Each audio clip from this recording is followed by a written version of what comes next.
So let's talk about a rather curious fact here. I've seen plenty of examples of this, and it doesn't necessarily apply to money or making sales or being rich. It also applies to getting laid, and basically indulging in the carnal delights and pretty much living a hedonistic lifestyle. I don't have a specific person in mind. I do have specific persons in mind, though, because there's just too many of them who sort of like, it appears like they're actually coordinating their messages in some weird way. I don't think they are, but they're disjunct of one another.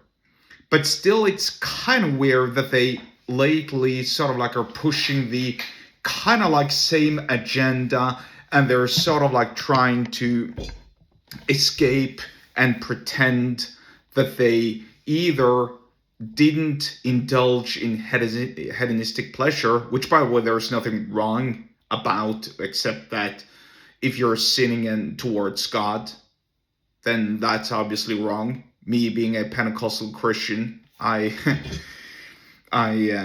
have certain problems with that. Or actually, me personally, who am I to judge another person, me being a sinner myself? But you get the idea, right? Anyway, here's the point when it comes to persuasion. So there's a handful of guys who are rich, who are honest, legit millionaires and billionaires and whatever. And they make appearances of podcasts and they talk about their rise to power. All the ways that they made money, all the hard work that they put in. They show off maybe some of their joys, their fast, expensive cars, their big homes and houses, maybe their jets and their yachts and so on, and all the possibilities they have to live this hedonistic lifestyle. Same goes for some of these rabbit OnlyFans hoes who bang a lot of dudes or let dudes bang them, who pretty much aren't anything else but cheap town hoes and skanks, who make a lot of money, obviously, by selling nude pictures and photos, pictures and photos, and movies, I should say, of themselves, essentially making porn. Pickup artists and dating gurus and so on, who brag, or who used to brag about banging thousands of girls and so on. And what these people all have in common is all of a sudden they stop talking about these hedonistic pleasures and lifestyles, and they start talking about how they've mysteriously found God, or, become enlightened and a much better person. And all of a sudden they reverted back to Christianity or some other religion or whatever. Now, I'm not knocking anybody who actually goes to church and gets saved. I think that's a good thing. I think more people should accept Jesus Christ as their Lord and Savior. However, it's kind of rich, no pun intended. If you're a billionaire and you're sitting there and you're talking to other people about the virtues of going to church and love and softness and compassion and so on, and essentially saying that, look, money doesn't matter at all because Jesus is the only thing who matters, which should be true, and I agree. However, I kind of don't believe you, because it's kind of interesting that you first went on this hedonistic run, and then mysteriously, when you had enough of driving all the fast cars, banging all the hot chicks, maybe you paid for play, maybe you got tired of eating steak at fancy 5 gold star restaurants and so on, and all of a sudden you're more interested in going to church. That's fine, but had you been as interested in going to church if you were poor and broke?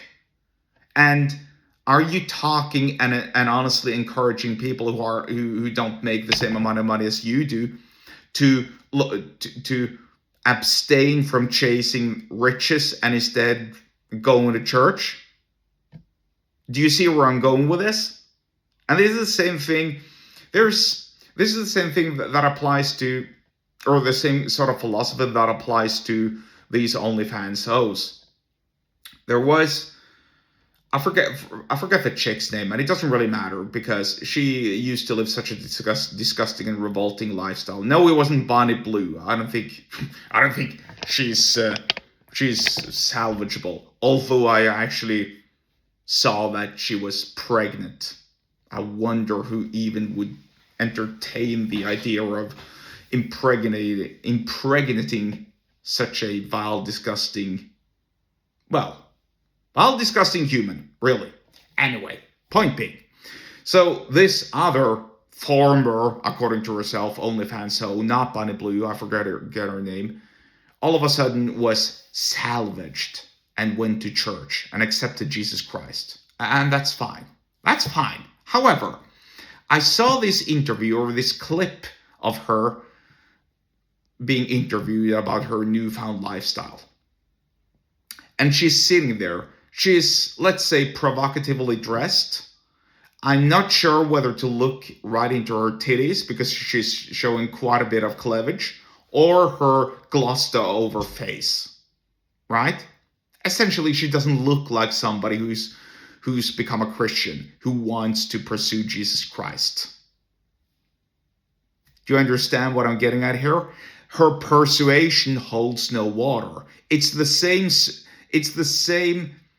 that applies for these rich people, these rich influencers, who all of a sudden talk about how virtuous their faith is. And again, I have plenty of people in mind, and no, this is no loaded agenda or whatever. Some of them genuinely, perhaps, maybe, have changed their lives. That's fine.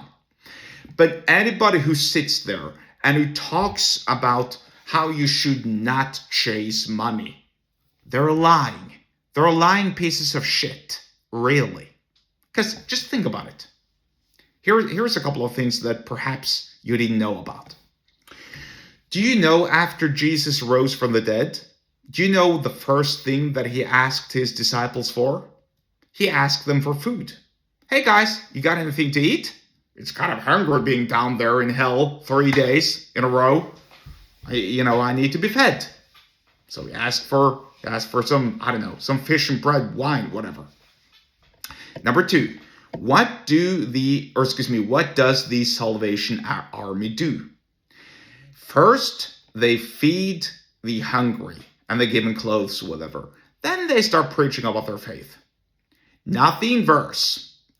Earthly needs first. Somebody who's hungry, you can't talk to them about accepting Jesus Christ. Or you can, but it's not going to have the same effect as when they're full. That's just a fact.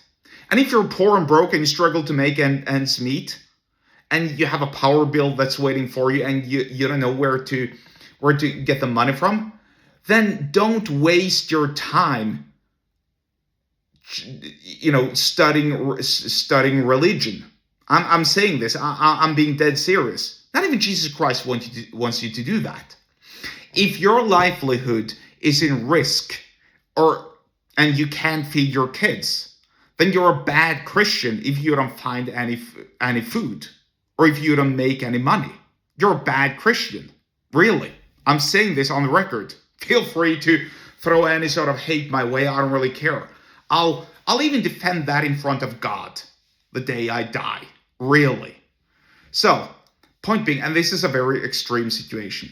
Hopefully, it's not going to happen to you. But let's just say hypothetically that you have the choice between going to church and go for Bible studies and read the Bible, and work overtime hours so that you can pay the power bill, so that you would have enough money to buy food for dinner for the next week to feed your family. What are you going to do? Well, regrettably, you can't show up to church. Going to church in that instance is irresponsible. It is. And anybody who tells you otherwise is a lying piece of shit. Again, I'm more than happy to talk to anybody about this.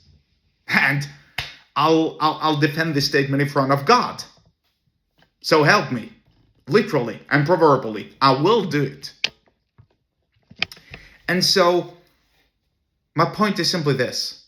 This is fake persuasion. Any sort of influencer who wants to pretend that you shouldn't take care of your family and wife and kids first if you have to, and then you can, go to church. Ideally, you should do both. But if you can't, well, then you shouldn't go to church, because number one, it doesn't say that you have to or the Bible doesn't say you have to go to church on a Sunday. Number two, the definition of church isn't going to a building and singing hallelujah. The definition of a church is two or more Christians congregating, discussing the Bible.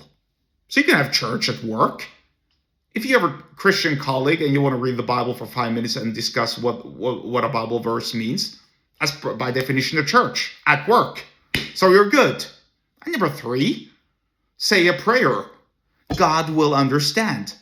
But I don't think your children will understand when you say, hey, I can't feed you this week because I had to go to church because some rich guy who made millions on a podcast said that I shouldn't be focusing on making more money because that's bad.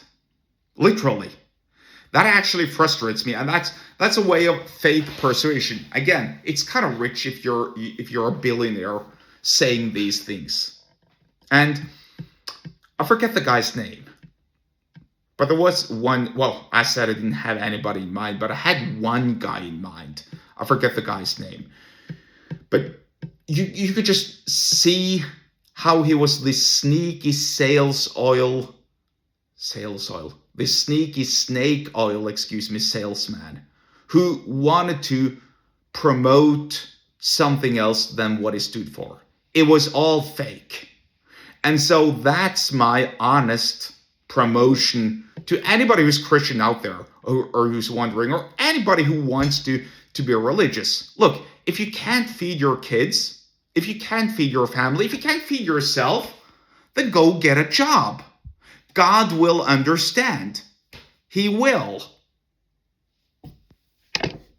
It doesn't say anywhere in the Bible. I can't speak for other faiths, by the way, but I can speak for the Bible.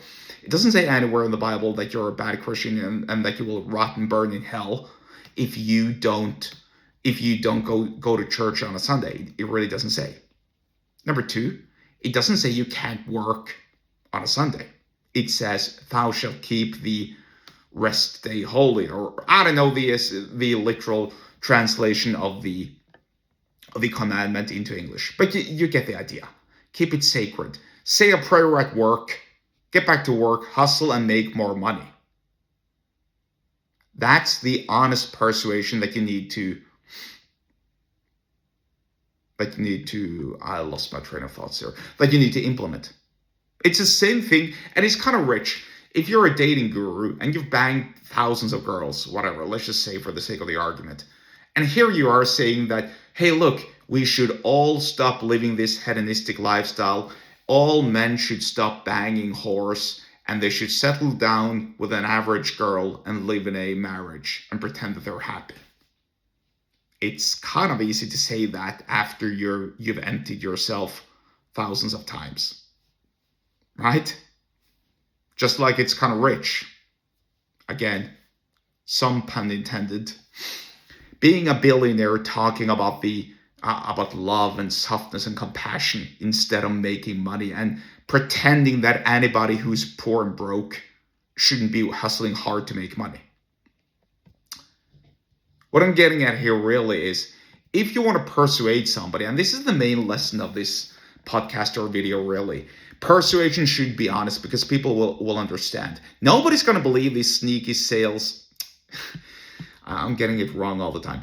Nobody's going to believe these sneaky snake oil salesmen, really, because that's what they are. They're selling you snake oil. They're lying. They're telling you to do something that they wouldn't have done. And I can all but guarantee that they wouldn't have gone to church had they been poor and broke. No, they would have hustled. So why should you listen to them? Think about it. Anyway, you want to learn more about persuasion and so on, especially for business and sales? Get subscribed to my email list. The link to do so is in the episode description wherever you're watching and or listening to this, and I'll see you there.